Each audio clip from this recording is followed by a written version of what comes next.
നിങ്ങളുടെ ചോദ്യങ്ങൾക്ക് ബൈബിളിന്റെ ഉത്തരം എന്ന ഈ പുസ്തകം സുവിശേഷകന്മാരായ ജോൺ സെബാസ്റ്റ്യനും കുഞ്ഞുമോൻ തോട്ടപ്പള്ളിയും ചേർന്ന് രചിച്ചിട്ടുള്ളതാകുന്നു.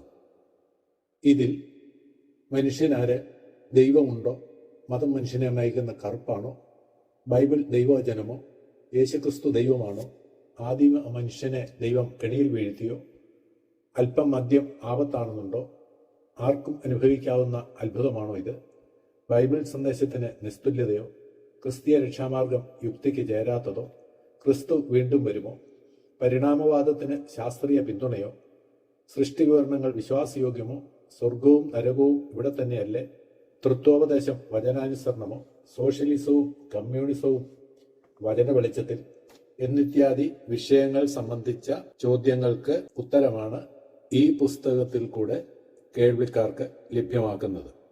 ഇത് നിങ്ങളുടെ ജീവിതത്തിലെ അനുഗ്രഹത്തിന് കാരണമായി തീരട്ടെ എന്ന് പ്രാർത്ഥിക്കുന്നു. മനുഷ്യൻ ആര് എന്നുള്ള വിഷയം സംബന്ധിച്ചുള്ള ചില സംശയങ്ങളും അതിന്റെ മറുപടികളുമാണ് തുടർന്ന് നിങ്ങൾ കേൾക്കുന്നത്.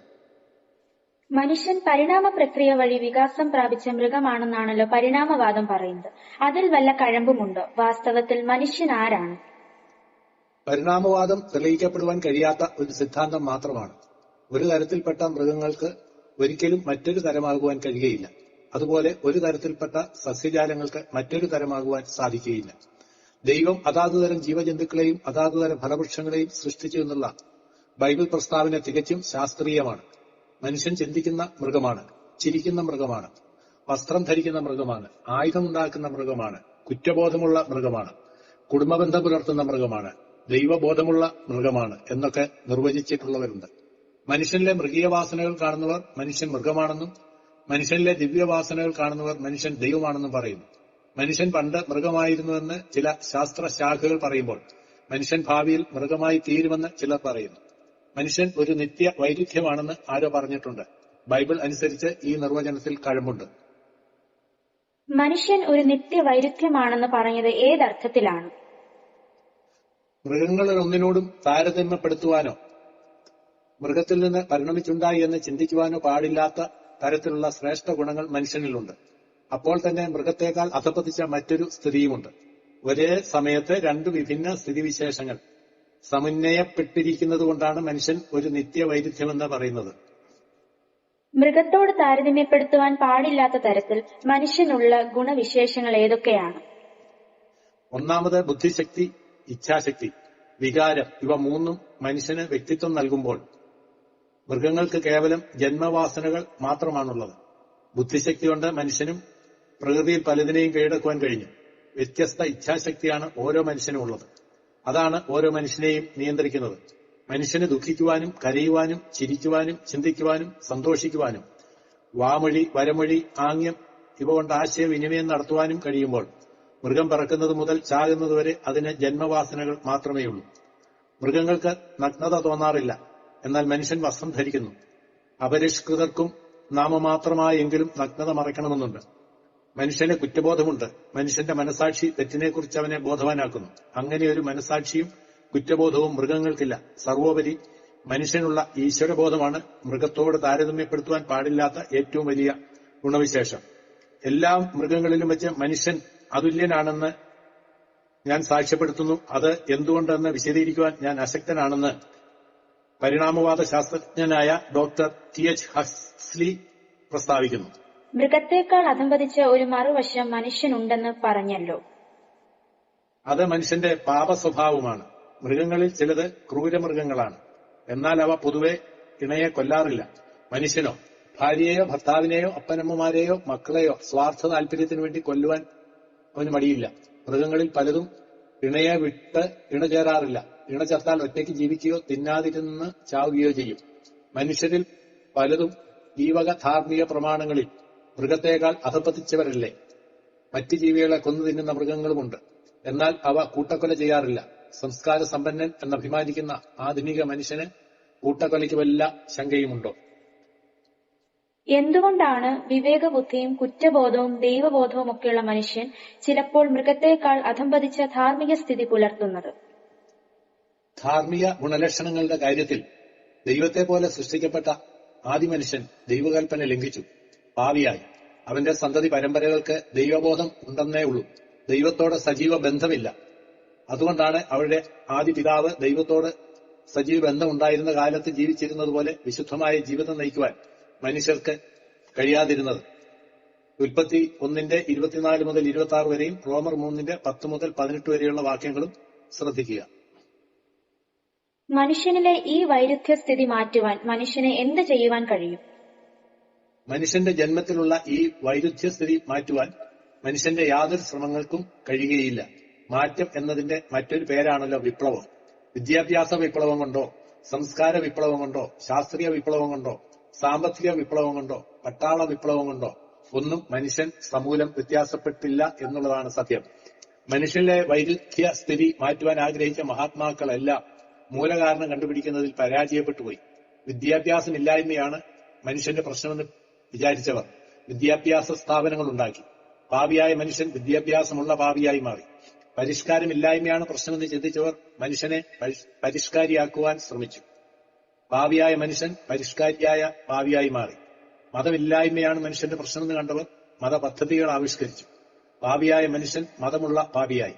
ഈശ്വരവിശ്വാസവും അന്ധവിശ്വാസങ്ങളുമാണ് മനുഷ്യന്റെ പ്രശ്നമെന്ന് ചിന്തിച്ചവർ നിരീശ്വരവാദം പ്രചരിപ്പിച്ചു. പാപിയായ മനുഷ്യൻ മതമുള്ള പാപിയായി. ഈശ്വരവിശ്വാസവും അന്ധവിശ്വാസങ്ങളുമാണ് മനുഷ്യന്റെ പ്രശ്നമെന്ന് ചിന്തിച്ചവർ നിരീശ്വരവാദം പ്രചരിപ്പിച്ചു. പാപിയായ മനുഷ്യൻ നിരീശ്വരവാദിയായ പാപിയായി. നിയമരാഹിത്യമാണ് പ്രശ്നമെന്ന് കണ്ടവർ കർക്കശമായ നിയമങ്ങൾ കൊണ്ടുവന്നു. പാപിയായ മനുഷ്യൻ നിയമം പഠിച്ച പാപിയായി. ശിക്ഷയുടെ കുറവാണ് മനുഷ്യന്റെ പ്രശ്നമെന്ന് കണ്ടവർ ശിക്ഷണ നടപടികൾ നടപ്പിലാക്കി. പാപിയായ മനുഷ്യൻ ശിക്ഷ അനുഭവിക്കുന്ന പാപിയായി. മനുഷ്യന്റെ ശ്രമങ്ങൾക്ക് ബാഹ്യതലത്തിൽ നിസ്സാര വ്യത്യാസങ്ങൾ വരുത്തുവാനല്ലാതെ മനുഷ്യനെ സമൂലമായ വ്യത്യാസപ്പെടുത്തുവാൻ കഴിയുകയില്ല. മനുഷ്യന്റെ പ്രശ്നങ്ങളുടെ മൂലകാരണം ദൈവമില്ലായ്മയാണ്. മനുഷ്യന്റെ ദൈവമില്ലായ്മയ്ക്ക് പരിഹാരം വരുത്തി മനുഷ്യനെ ദൈവത്തോട് ബന്ധിപ്പിച്ച് പൂർവ്വസ്ഥിതി പുനഃസ്ഥാപിക്കുവാൻ ക്രിസ്തുവിന് മാത്രമാണ് കഴിഞ്ഞിട്ടുള്ളത്. റോമർ 5:12 മുതൽ 21 വരെയുള്ള വാക്യങ്ങൾ കൂടെ ശ്രദ്ധിക്കുക. മനുഷ്യനെ ദൈവത്തോട് ബന്ധിപ്പിക്കുവാൻ ക്രിസ്തുവിന് കഴിഞ്ഞത് എങ്ങനെയാണ്? ദൈവത്തിന് മനുഷ്യനോട് ബന്ധപ്പെടുവാൻ തടസ്സമായിരുന്നത് മനുഷ്യനിലെ പാപം ആയിരുന്നുവല്ലോ. പാപമില്ലാത്ത ക്രിസ്തു മനുഷ്യന്റെ പാപം ഏറ്റെടുത്ത് അതിന്റെ ശിക്ഷ ഭരിക്കുവാൻ തയ്യാറായി. അതാണ് യേശുക്രിസ്തുവിന്റെ കാൽവറി മരണം. മനുഷ്യവർഗത്തിനു വേണ്ടി ക്രിസ്തു നിർവഹിച്ച ഈ പ്രായശ്ചിത്ത കർമ്മത്തെ ആര് വിശ്വാസത്താൽ സ്വായത്തമാക്കുമോ അവർക്ക് ദൈവത്തോടുള്ള ബന്ധം സ്ഥാപിക്കുവാനും ദിവ്യ സ്വഭാവമുള്ളവരായി മാറുവാനും കഴിയും. ദൈവത്തോട് ബന്ധപ്പെടുവാൻ മാനുഷികവും ഭൗമികവുമായ ഉപാധികൾ തേടുകയല്ല, മറിച്ച് ദൈവത്തിനും മനുഷ്യർക്കും മധ്യസ്ഥനാകുവാൻ സ്വർഗ്ഗത്തിൽ നിന്ന് വന്ന ക്രിസ്തുവിന്റെ പ്രവൃത്തിയെ അംഗീകരിക്കുകയാണ് വേണ്ടത്. 1 തിമോത്തിയോസ് 2:5, 2 കൊരിന്ത്യർ 5:17 എന്നീ വാക്യങ്ങൾ ശ്രദ്ധിക്കുക. അടുത്തതായി ദൈവം ഉണ്ടോ എന്നുള്ള വിഷയം സംബന്ധിച്ച് ചില ചോദ്യങ്ങളും അതിന്റെ മറുപടിയുമാണ് തുടർന്ന് നിങ്ങൾ കേൾക്കുന്നത്.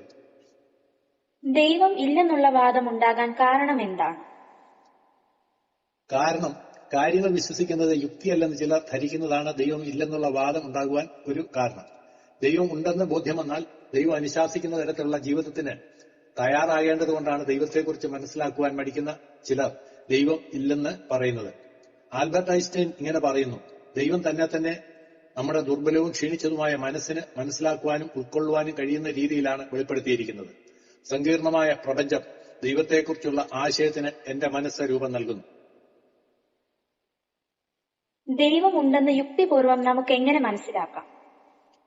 ഈ പ്രപഞ്ചത്തിലെ എല്ലാ സൃഷ്ടിജാലങ്ങളുടെയും ദൈവം തന്റെ ആസ്തിക്യം വെളിപ്പെടുത്തിയിട്ടുണ്ട്. അല്പം യുക്തി ഉപയോഗിച്ചാൽ അത് നമുക്ക് ഗ്രഹിക്കാവുന്നതേയുള്ളൂ. ഒന്നാമത്, ഈ പ്രപഞ്ചം തന്നെ അതിന്റെ സൃഷ്ടാവിനെ വിളിച്ചറിയിക്കുകയാണ്. എന്തുകൊണ്ടെന്നാൽ കാരണം കൂടാതെ കാര്യമില്ല എന്നുള്ള ന്യായം പരക്കെ അംഗീകരിക്കപ്പെട്ടിട്ടുള്ള ഒരു അടിസ്ഥാന തത്വമാണ്. ഈ പ്രപഞ്ചത്തിന് ഉത്ഭവമുണ്ട്, അത് നിത്യമല്ല എന്ന് ഇതിലെ വ്യതിയാനങ്ങൾ കൊണ്ടും ഇതര ന്യായങ്ങൾ കൊണ്ടും ശാസ്ത്രം സമ്മതിക്കുന്നുണ്ട്. പ്രപഞ്ചത്തിന് ഉത്ഭവമുണ്ടെങ്കിൽ ആ ഉത്ഭവം ഒരു ആദി കാരണത്തിൽ നിന്ന്, അതായത് ഉത്ഭവമില്ലാത്തതും മാറ്റമില്ലാത്തതുമായ ഒരു മൂലകാരണത്തിൽ നിന്നായിരിക്കണം. അതുകൊണ്ട് യുക്തിയുള്ളവർക്ക് ഉത്ഭവമില്ലാത്തതും നിത്യമായതും മാറ്റമില്ലാത്തതുമായ ദൈവത്താൽ പ്രപഞ്ചം സൃഷ്ടിക്കപ്പെട്ടു എന്ന് വിശ്വസിക്കുവാനേ തരമുള്ളൂ. ഈ പ്രപഞ്ചത്തിലെ എല്ലാ സൃഷ്ടിജാലങ്ങളും ചില ഉദ്ദേശ ലക്ഷ്യങ്ങളോടുകൂടെ സൃഷ്ടിക്കപ്പെട്ടതുപോലെയാണ് കാണപ്പെടുന്നത്. മനുഷ്യ ശരീരത്തിലെ അവയവങ്ങൾക്കെല്ലാം അതതിന്റെ ജോലികളുണ്ട്. ഉപയോഗമില്ലാത്ത അവയവങ്ങളായി പരിഗണിക്കപ്പെട്ടിരുന്നവയ്ക്കും പ്രത്യേക ഉദ്ദേശമുണ്ടെന്നുള്ളത് ഇന്ന് കണ്ടുപിടിക്കപ്പെട്ടിട്ടുണ്ട്. പക്ഷിജാലങ്ങളുടെയും ശരീരഘടന പഠിച്ചാൽ അവയൊന്നും യാദൃശ്ചികമായി ഇങ്ങനെ ആയി തീർന്നതല്ല എന്നും വളരെ ബുദ്ധിവൈഭവവും കലാബോധവുമുള്ള ഒരു സൃഷ്ടാവിന്റെ കരവിരുതാണവ എന്നും സൃഷ്ടാവും രക്ഷിതാവുമായ ദൈവം അവയുടെ ദൈനംദിന ജീവിതത്തിൽ ഇന്നും ശ്രദ്ധയുള്ളവനാണെന്നും കാണാം. ഭൂമി മനുഷ്യാധിവാസ യോഗ്യമായിരിക്കുന്നതും ഒരു പരമാധികാര ശക്തിയുടെ നിയന്ത്രണം കൊണ്ടും സംവിധാനം കൊണ്ടുമാണ്. സൂര്യനിൽ നിന്നും ചന്ദ്രനിൽ നിന്നും ഇതര ഗോളങ്ങളിൽ നിന്നും ഭൂമിക്കുള്ള അകലം, ഭൂമിയുടെ ചരിവ്, ഭൂമിയിലെ വാതകങ്ങളുടെയും ഊഷ്മാവിന്റെയും മർദ്ദത്തിന്റെയും നില തുടങ്ങിയവ പഠിക്കുമ്പോൾ ഇതിന്റെ പിന്നിൽ ഒരു സൃഷ്ടാവും പരിപാലകനും ഉണ്ടെന്നുള്ളത് സമ്മതിക്കാതിരിക്കുവാൻ ആർക്കും കഴിയുകയില്ല. ലോകത്തിലെ ഏറ്റവും പ്രശസ്ത നിരീശ്വരൻ എന്ന് വിശേഷിക്കപ്പെടുന്ന പ്രൊഫസർ ആന്റണി ഫ്ലൂ നാസ്തികവാദം ഉപേക്ഷിച്ച് ദൈവത്തിങ്കിലേക്ക് തിരിഞ്ഞു. ലോകത്തിന്റെ സൃഷ്ടിക്ക് പിറകിൽ ഒരു ബുദ്ധികേന്ദ്രം പ്രവർത്തിച്ചിട്ടുണ്ടെന്ന് അംഗീകരിക്കുവാൻ തന്നെ പ്രേരിപ്പിക്കുന്നത് ആധുനിക ശാസ്ത്രത്തിലെ വിശ്വാസങ്ങളാണെന്ന് പ്രൊഫസർ ഫ്ലൂ വ്യക്തമാക്കി. DNA ഗവേഷണത്തിന്റെ ഫലങ്ങളാണ് തന്റെ ഈ നിഗമനത്തെ കൂടുതൽ സ്വാധീനിച്ചതെന്നും അദ്ദേഹം അറിയിച്ചു. അസാധാരണമായ വിധത്തിൽ അതീവ സങ്കീർണമായ രീതിയിൽ സംയോജിപ്പിച്ചിരിക്കുന്ന DNA ഏതോ ഒരു ബുദ്ധിയുടെ പ്രവർത്തന ഫലമാണെന്ന് അദ്ദേഹം പറഞ്ഞു. ന്യൂയോർക്ക് യൂണിവേഴ്സിറ്റിയിൽ നടത്തിയ മതശാസ്ത്രീയ സിമ്പോസിയത്തിലാണ് പ്രൊഫസർ ഫ്ലൂ തന്റെ പുതിയ നിലപാട് പ്രഖ്യാപിച്ചത്. ഇത്രയും പ്രബലങ്ങളായ ന്യായങ്ങൾ ഉണ്ടായിട്ടും വളരെ ആളുകൾ നിരീശ്വരവാദം പിടിച്ചുകൊണ്ടിരിക്കുന്നത് എന്താണ്? നിരീശ്വരവാദം പ്രബലപ്പെടുന്നതിന്റെ ഉത്തരവാദിത്വത്തിൽ ഒരു പങ്ക് ഈശ്വരവാദികൾക്കുമുണ്ട്. പ്രപഞ്ചത്തിലൂടെ മാത്രം ദൈവം ഉണ്ടെന്ന് മനസ്സിലാക്കി ദൈവാരാധന ചെയ്യുവാൻ ആളുകൾ തയ്യാറായാൽ അസത്യജടിലമായ പലതിലും ചെന്നുപെടുവാൻ ഇടയായി. ദൈവത്തെ സംബന്ധിച്ച് പൂർണ്ണമായ വെളിപ്പാടുകളിലൂടെ ദൈവത്തെ പരിജ്ഞാനത്തോടുകൂടെ ഗ്രഹിക്കുവാൻ കഴിയണം.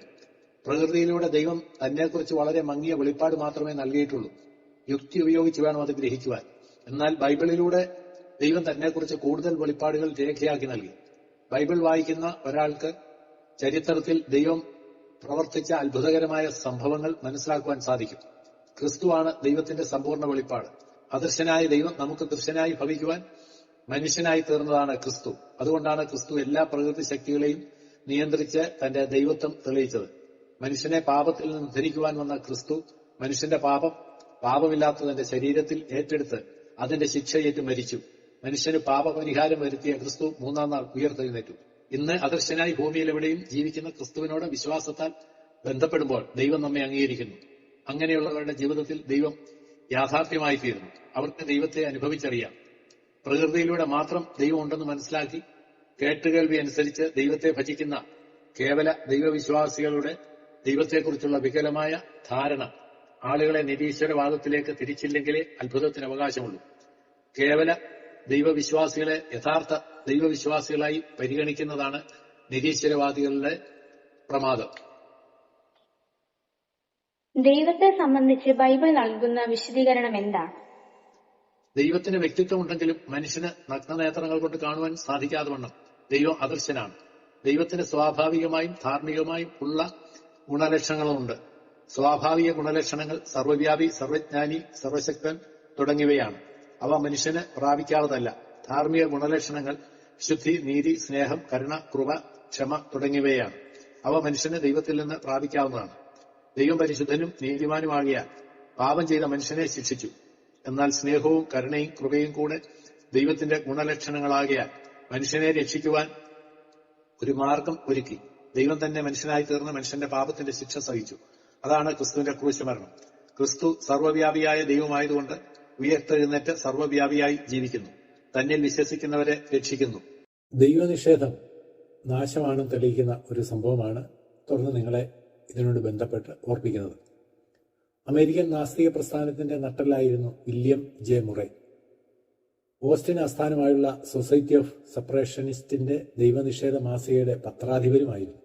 1975 ടെക്സാസിലെ നാസ്തിക കേന്ദ്രത്തിലൂടെ നാസ്തികവാദ രംഗത്ത് വന്ന വില്യം ജെ മുറെ ഒടുവിൽ ഒരു സത്യം തുറന്നു പറഞ്ഞു. എന്റെ ജീവിതത്തെ തകർത്തത് നാസ്തികവാദമാണ്. ദൈവനിഷേധം എന്റെ ജീവിതത്തെ നശിപ്പിച്ചു. ദൈവം എന്നോട് ഇടപെട്ടു. വളരെ വൈകിയെങ്കിലും ഞാൻ ദൈവത്തെ അനുസരിച്ചു. ഞാൻ ദൈവത്തിൽ വിശ്വസിക്കുന്നു. ദൈവം ഇന്ന് എന്റെ ജീവിതത്തിന്റെ അനുഭവമായി മാറിയിരിക്കുന്നു. ജീവിതത്തിൽ അർത്ഥവും സമാധാനവും നൽകിയത് ക്രിസ്തുവാണെന്ന് മുറെ സമർത്ഥിച്ചു. 1982 മൈ ലൈഫ് വിത്തൌട്ട് ഗോഡ് എന്ന ആത്മകഥയിലൂടെ മുറേ തൻ്റെ ജീവിതാനുഭവങ്ങൾ പങ്കുവയ്ക്കുന്നു. സകലരും വായിക്കേണ്ട ഒരു ഗ്രന്ഥമാണിത്. William J Murray, my life without God, 1982, Nashville, USA. നിരീശ്വരൻ നിസ്സഹായൻ ആണ് എന്നുള്ള സത്യം വെളിപ്പെടുത്തുന്ന ഒരു സംഭവം കൂടെ നിങ്ങളുടെ മുൻപാകെ അവതരിപ്പിക്കുകയാണ്. ഈതർ അലൻ വലിയ നിരീശ്വരവാദിയായിരുന്നു. എന്നാൽ അയാളുടെ ഭാര്യ വലിയ ഭക്തമതിയായിരുന്നു. അവർക്ക് ഒരു മകളെ ഉണ്ടായിരുന്നുള്ളൂ. അപ്പൻ മകളെ നിരീശ്വരവാദം പഠിപ്പിച്ചപ്പോൾ അമ്മ അവളെ ഭക്തിമാർഗവും പ്രാർത്ഥനകളും പഠിപ്പിച്ചു. മകൾ ചെറുപ്പത്തിലെ രോഗിണിയായി, ക്യാൻസർ. അവൾ മരിക്കാറായപ്പോൾ അപ്പനെ വിളിച്ചു പറഞ്ഞു, എനിക്ക് മരിക്കുവാൻ ഭയമാകുന്നു. അപ്പൻ്റെ കണ്ണു നിറഞ്ഞു. അവൾ വീണ്ടും പറഞ്ഞു, ഞാനിപ്പോൾ ആരെയാണ് വിശ്വസിക്കേണ്ടത്, അപ്പനെയോ അതോ അമ്മയെയോ? നിരീശ്വരൻ തൊണ്ടയിടറിക്കൊണ്ട് പറഞ്ഞു, അപ്പനെ വിശ്വസിക്കേണ്ട, മോളെ അമ്മയെ വിശ്വസിച്ചോളൂ. അപ്പോൾ നിനക്ക് മരിക്കുവാൻ ഭയമുണ്ടാകുകയില്ല. മകളുടെ ചോദ്യം അപ്പൻ്റെ നിരീശ്വരവാദത്തെ തകർത്തു കളഞ്ഞു.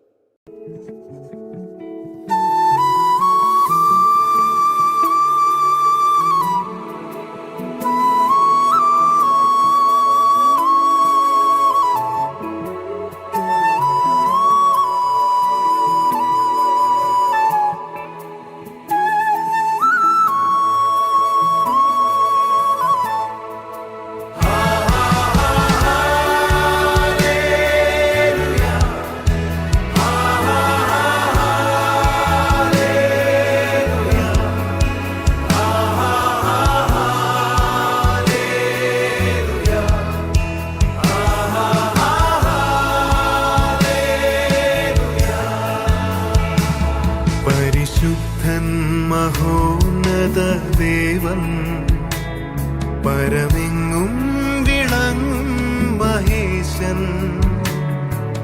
സ്വർഗീയ സൈന്യങ്ങൾ വാഴ്ത്തി സ്തുതിക്കുന്ന സ്വർലോകനാഥനാം മശിഹാ. പരിശുദ്ധൻ മഹോന്നത ദേവൻ, പരമെങ്ങും വിളങ്ങും മഹേശൻ, സ്വർഗീയ സൈന്യങ്ങൾ വാഴ്ത്തി സ്തുതിക്കുന്ന സ്വർലോകനാഥന മശിഹാ.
മന്ത്രിയാം ദൈവം, നിത്യതാതനാം വീരനാം ദൈവം, ഉന്നത ദേവൻ, നീതിയിൻ സൂര്യൻ, രാജാതിരാജനാം മശിഹാ. അവനത്ഭുതമന്ത്രിയാം ദൈവം, നിത്യതാതനാം വീരനാം ദൈവം, ഉന്നത ദേവൻ, നീതിയിൻ സൂര്യൻ, രാജാതിരാജനാം മശിഹാ.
വേഗം വരുന്നേശു മഷിഹ കോടാകോടിതൻ ഭൂത സൈന്യവുമായി മേഘാരൂഢനായി വരുന്നിതാ ഇരവിൽ